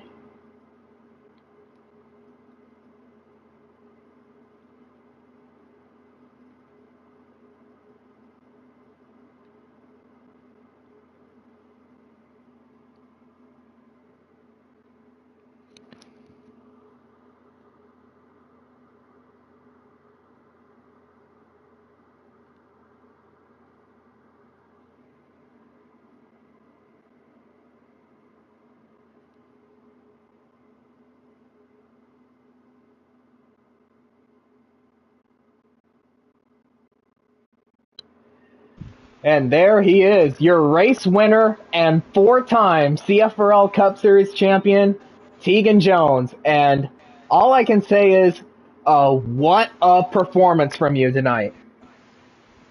It was very nerve-wracking. I've mod a lot a little bit during my little pre-race midweek. This is probably the year where I've been most nervous about this race because I didn't feel like I had the speed. I also didn't feel like I had the internet. Like I was really worried about the internet going out tonight, during the race and shit. So, and props to Michael. The issues we had last week, he could have took his flesh and took it back to me, and I don't think he did. From what I could tell, he raced me pretty clean. I was a little bit surprised. I was banking, moved up the track and happened to race him off, off the high line or something. So I definitely got to give props to Michael racing me really clean there at the end, and piss on fucking pushing his ass up there, little bitch. I'll take care of his ass. Yeah, it's a good championship round, with Bradley and Ron as well. We kind of got separated there for on the last couple of pit stops, green flag pit stops. It really shows who can get on and off pit roads. So I hope it was a good finish for whoever was watching, because it was definitely fucking nerve-wracking. Yeah, it was definitely a very exciting finish, the final 10 laps of the race. But yeah, your last pit stop, you and your teammate and fellow Championship 4 competitor Ryan Parsons came down pit road, and I believe you took 2 tires on that stop.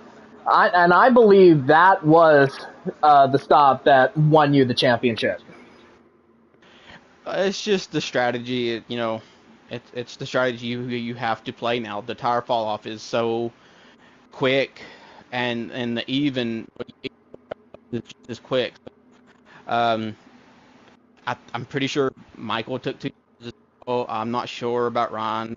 Bradley took none, trying to stay in touch with us, in that last run to go for the win. It's just the strategy you got to play. It's something me and Mike are kind of pretty even at. We're even on speed, or even on strategy, or even on pit calls, and you name it, we're pretty much even on it now. So it's just something I had practice this week on. I think I might have made my car a little too tight for run. Usually it gets loose on 2 tires, and it's, one of the reasons why they kind of caught me there, but not the complete reason why they caught me. Yeah, going back to those final few laps with you and Michael Whitman, and given your battle last week at Atlanta, I'm definitely thinking that you probably would have been a little bit more peeved if he did, move you out of the way. Oh, definitely, but I would have understood. Unfortunately, I would have had to gotten over it pretty quick. Um, we had a conversation earlier this week, about how we were going to race each other this week. From his point of view, and I guess I've wronged him a couple of times this year, and it was in the back of my mind all race. This race, I tried to watch how I raced him, try not to make contact. I've done a lot of lifting for him and Bradley when we had our moments drafting together when we were getting loose. So I try to mind my P's and Q's around Michael tonight, to try to not ruffle his feathers any more than what I have the last couple weeks.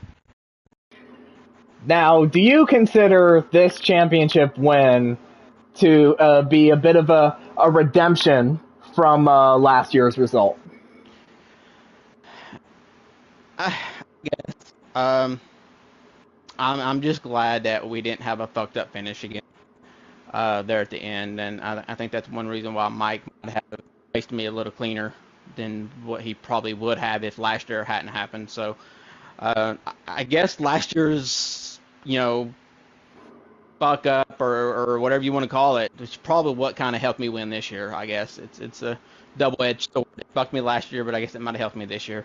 That's just my opinion. Mike may have a different opinion, and he's entitled to that when, if he does. So it's just like I said, it's props to all 3 of them, Ryan, Bradley, and Mike. This first year that Ryan was in it, and I was actually kind of being the Matt Crafton of the league. He was speedy. In practice one night this week, he was outrunning me a little bit. So I usually get to where I worry about these races until the actual race gets here. Then I realize that I worried way too much.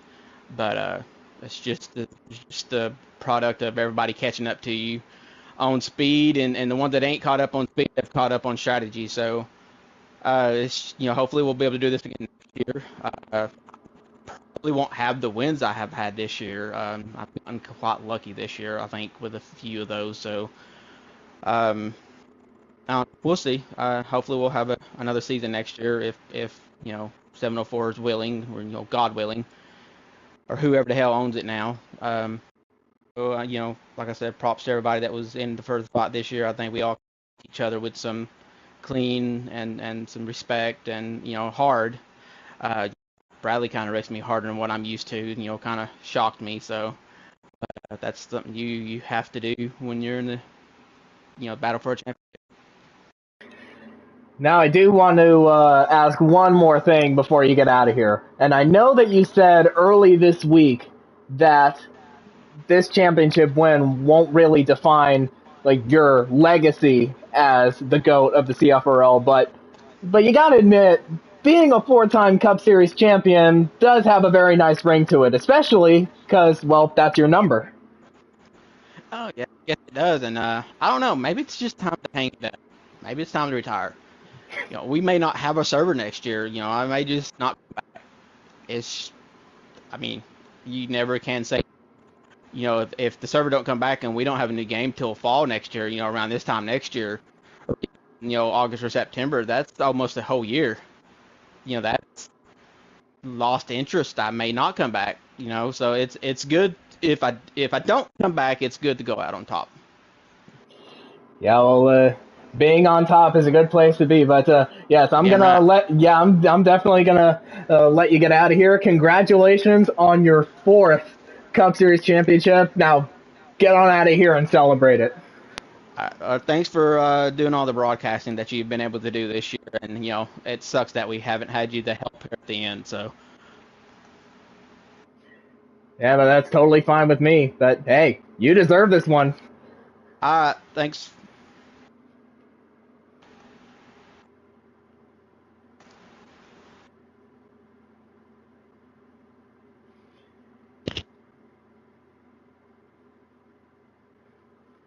And now I'm going to go ahead and bring in your second place finisher in the race and in the championship. That is the 9 of Mr. Michael Whitman. He definitely gave Tegan a run for his money there at the very end, but ultimately he chose professionalism over aggressiveness, and it did cost him a championship there at the end. But there he is, Michael Whitman. You were this close to getting Tegan and going back to back, but what was going through your mind in that late race battle with him? Just run as good as I could have every lap. I don't know how much Mind Killer actually helped. He was a few car lengths behind me. I do think a car near you helps a little bit, but I think I was probably the best on the long run. My car was really hooked up pretty well there towards the end of the race, I thought. I thought the adjustments I made after stage 1 were pretty good. But yeah, obviously very stressful, I jumped the pit call early because it was like 7/10, and I just didn't like my chance head-to-head with him in like that short mid-run section. So I wanted to kind of get a jump on it and see if it worked, and it kind of just came out the same. I think we were maybe like a tenth different than we were when I decided to pit, which could have made a difference, I guess, but can't really dwell on it. I think I gave the best effort I could have, and just a great season from him. He did a really good job, and absolutely, obviously, I think everybody knows he's a deserving champion, so super proud of him for that. Yeah, definitely the Chevy alliance with Michael Fox definitely gave you a chance there at the end, but when I was asking him about the late race battle, he said that after what happened last week in Atlanta, like he was appreciative that like you didn't try to force the issue and you raced him clean. But did you in the back of your mind like think about like trying to bump him out of the way? I mean, I wasn't. If I was gonna hit him, I was too far back where I would have just cleaned him out, and I would have had to go on in the corner at like full throttle. I wasn't close enough to make a move that I thought would have been fair, and that's not what I want to, how I want to win a championship. Last week is last week, and I think I do still owe him one in terms of a battle for the win. But for the championship, that's not really my style. I didn't want to just go in there and just wreck him for it. I could have, and whenever I got to his quarter panel at one point, and he raced me fair. If he didn't race me fair, then we would have had a different story. But last week is last week. That's in the past. Did it come into mind? Sure, but I didn't think I had like a fair shot at like a racing move to get by him. So I didn't want that to be how I would win a championship. I wouldn't have been very proud of that. Of course, you've got 8 wins this season, which was more than double your championship total last year. Of course, when you won it, but even coming up just a little bit short in a runner-up spot, did you feel that you had a much better season this season compared to a year ago? Definitely cleaned up a lot of mistakes. Worked really well, I think, with my teammates this year. Thought I raced everybody with as much respect as I possibly can. So obviously I'm proud of my season. I think it's the best season that I've had. I think every stat would show that, except that championship column. But I mean, I can walk out of this race with my head held up high. I know I did the right thing. I wasn't gonna go out and win it. I just Austin Dillening somebody at Richmond, right? That's not. I don't want that to be what defines my championship this year. But what defines it to me is a great season that I had, and just having a lot of fun with a lot of really good people. and some people that I'm lucky to call friends. So I'm just grateful for that. If we're not able to do this in January again, I'm just grateful for everybody in the league, and not even just in league racing that I hang out with, on a regular basis too. We play games other than NASCAR. We have a great time. So it's just a really, really great community, and I'm glad that we could have a championship race that shows how respectful, kind, and how good this community really is. Yeah, and one more before you leave, and sticking with what you were saying about the potential for whatever happens next year. But if it is truly it for the CFRL on NASCAR Heat 5, like, how would you rate the last 4 years, or give a bit of a retrospective on the last 4 years on this game? Well, I have a very interesting perspective on it.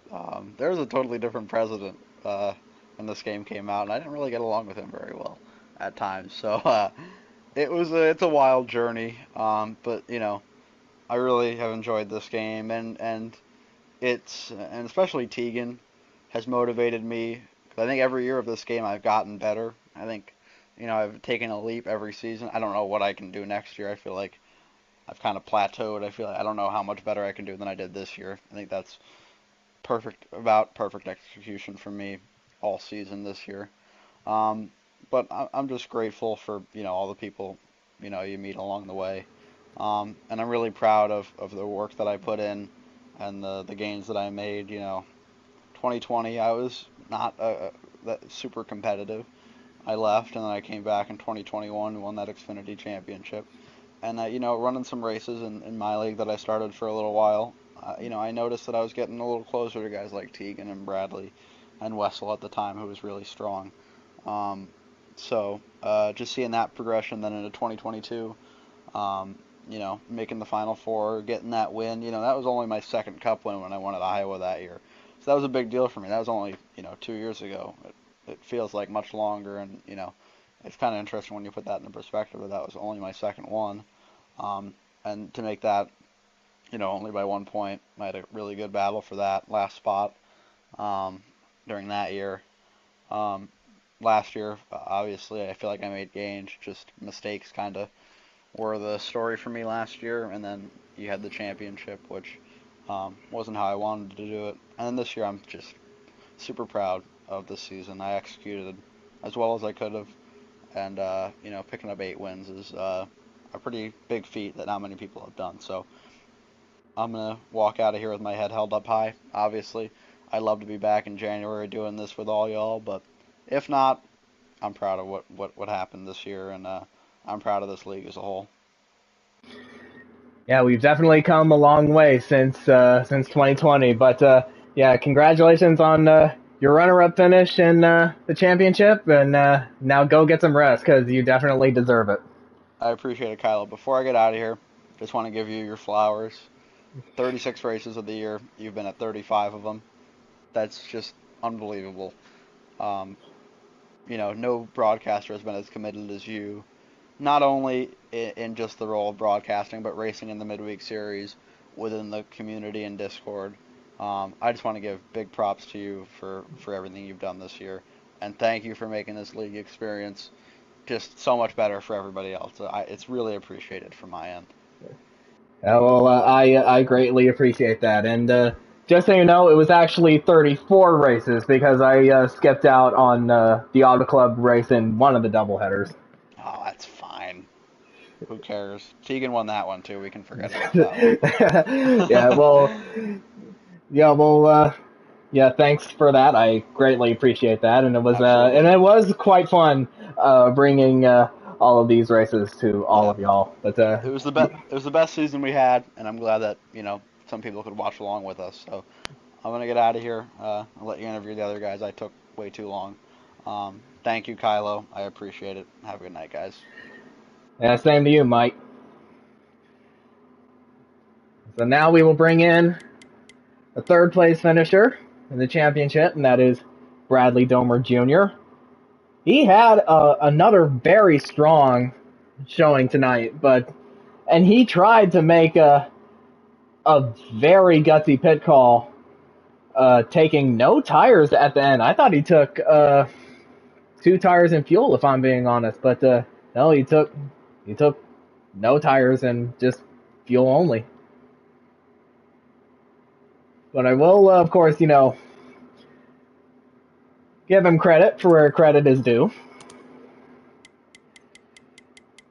And there he is, your third place finisher in the championship, Bradley Domer Jr. Yeah, and I know that you said that earlier in the week that you've finished in third or fourth every time you've been in the Final Four, and unfortunately that streak kind of continues tonight. I mean, I've called it for the last month and a half that it was going to happen. Even before the race, you could probably go back to Mike or someone's stream. I was like, I'm going to finish fourth tonight. And where did I finish in a race? I finished fourth. So I know what I have at these mile and a halves. It's frustrating. I need maybe a half a tenth to a tenth to be able to contend every mile and a half with Mike and Tegan and even Mind Killer. That's what's so frustrating about it. Like, I'm so close, but so far, all in the same breath.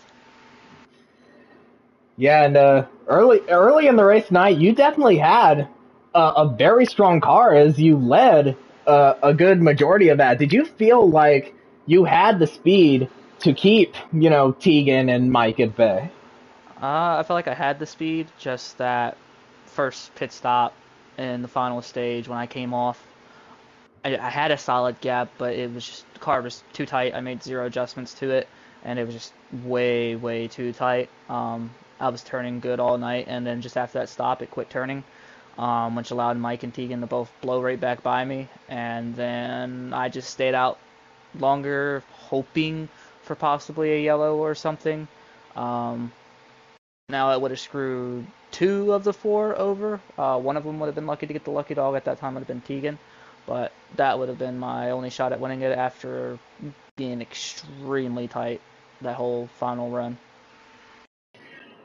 Now, toward the end of the race, you made a very bold call in staying out until about 10 laps to go, and when you did come in, you took fuel only. Now, did you think that, like, in the back of your mind, did you think that you could pull off a strategy like that? I didn't think I could make those tires last for 40 laps like I did, but that was going to be my only shot at winning the championship, so I went for it. But just another year finishing third or fourth. Like I said, at these mile and a halves, I just need. It's very small. It's not a big gap, but it's what makes it so frustrating. I don't know what to do to get that extra tenth and a half, or whatever I need. But I had a solid year. Congrats to 4 team. He probably deserved it after winning 17 races or however many it is. He does it every year though, so it ain't nothing new. And then Mike had he definitely had a career year this year, with winning 8 races and all that. But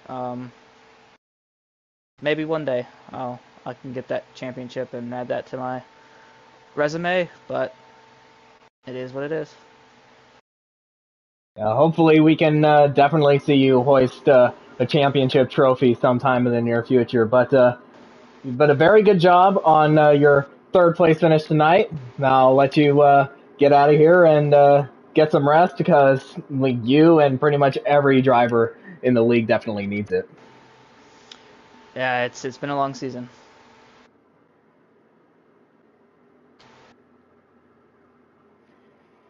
Right, and now we will go ahead and bring in a fourth place championship finisher. That is the 14 Orion Parsons. He was definitely the underdog coming into tonight.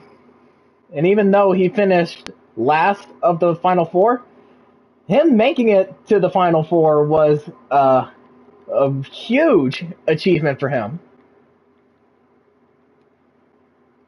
And I think he should be proud of the show that he put on tonight.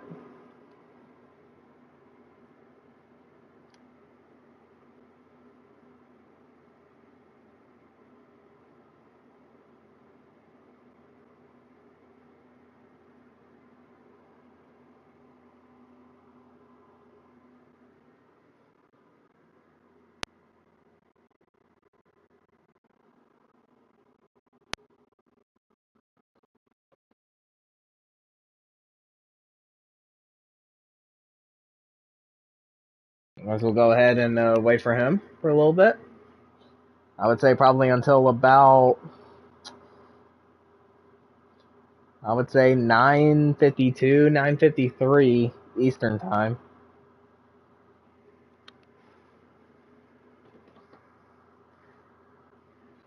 And there he is, your fourth place finisher in the championship, Ryan Parsons. Now, entering tonight, you were like the underdog in this fight. But even though you finished last of the four championship contenders, like, you really put on a show. Well, at least I was able to do that, but, it sucks. But same time, I wasn't supposed to be here, so to be there just to fight was fun. Yeah, and it was definitely fun to watch you up there, especially since with all four of you running in the top four spots in the middle part of the race. Now, of course, you definitely had the speed to keep up with those guys on the shorter runs. Now, was there anything that you were able to to change in order to make your car faster on the longer runs? Because that was pretty much what ultimately made the difference. Well, having damage on that last run is what killed me. I mean, before that second to last pit stop, Tegan hit the wall and I got damage from it, and that was pretty much my undoing, which sucks, but nothing I could do. He just hit the wall and I had nowhere to go. Yeah, but yeah, it's definitely a disappointing kind of way to go out. But like you said, you were the underdog in this fight, and having your teammate and team owner win the championship, it definitely feels good for Stuart Haas as a whole.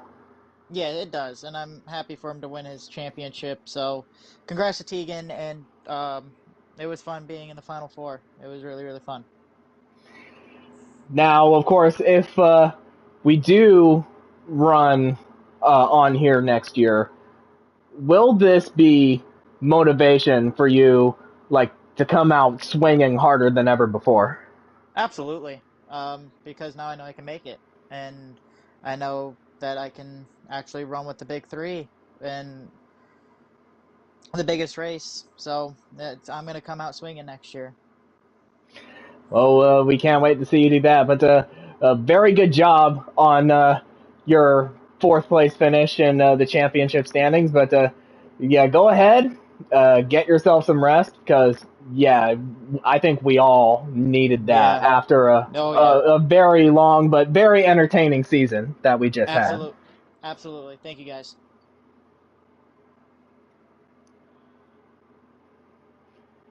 All right, and I think we will go ahead and call stream tonight. Now, final thoughts on the race. It was pretty exciting. And it's pretty much what I expected a championship race like this to have. A lot of fierce fighting in terms of, on-track fighting, not off-track fighting, obviously. But, some heated battles and some gutsy strategy calls, and just overall, just very exciting racing.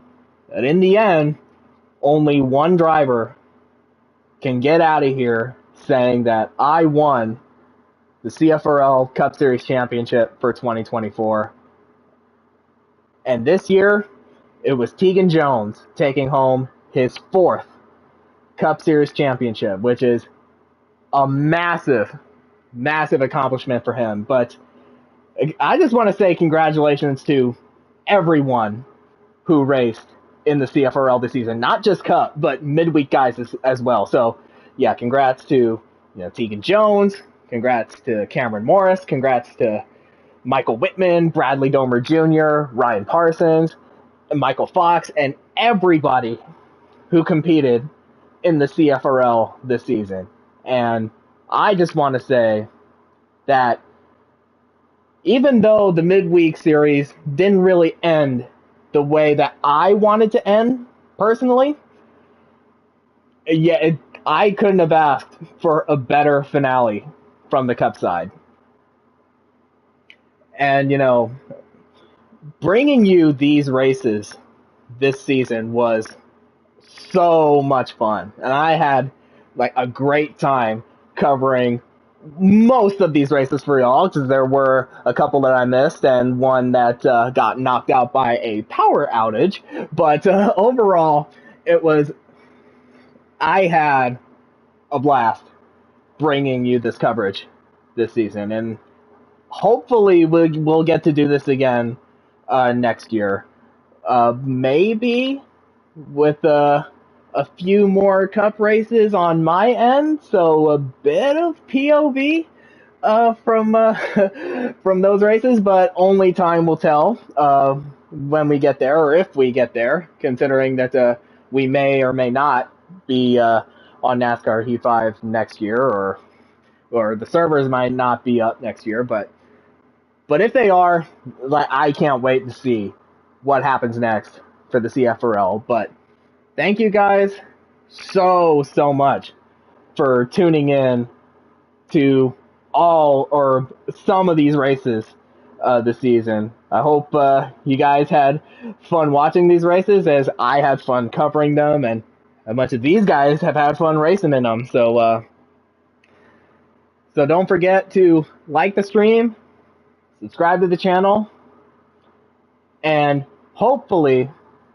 if the servers hold out, we will see you in January for the start of the 2025 season and our CFRL Daytona 500.